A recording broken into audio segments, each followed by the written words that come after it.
Hi, I'm Caleb, and I'm here today to talk about my research into examining pricing strategies in international coffeehouse chains and emerging foreign markets with established coffee cultures. It's obviously a mouthful, so I'm here to break it down. Coffee is one of the world's most consumed beverages, and coffeehouse chains have become integrated into cultures across the globe. As the international marketplace expands, some coffeehouse chains expand into it, each with their own unique pricing strategies. In my research, the main two examples I'm looking at are Starbucks and McCafe. These are two great examples to compare because both have international market mixes that are pretty standardized with small adaptations. Relatively uniform product offerings with perhaps some small variations and language changes. Pretty similar locations geographically, store layouts, and distribution strategies. Very similar promotional strategies outside of language used. Most important to my research, they both have very similar pricing strategies.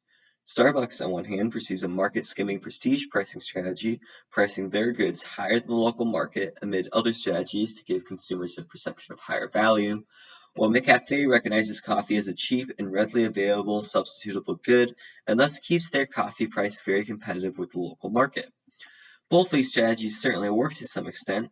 However, some markets these companies are expanding into are still emerging or have long-standing coffee tradition, or both, and thus do not seem like good breeding grounds for long-term success with companies like Starbucks, but something must be going on here as companies like Starbucks continue these practices of opening in many countries, despite failures, including almost entirely shutting down their expansion into Australia after just a few years.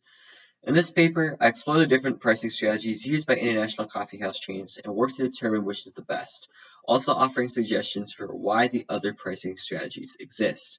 By examining the two aforementioned examples of McCafe and Starbucks, I expect to form a theory on the effectiveness of competitive and prestige-adapted pricing strategies for establishing and growing a loyal customer base and market share in emerging markets with established coffee cultures.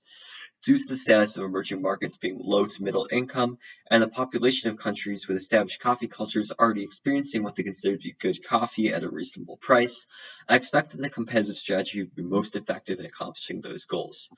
Obviously, I'm at an earlier stage in the research process than some of my peers, but I hope this video gave you a general idea of what I'm hoping to accomplish. Thanks for watching.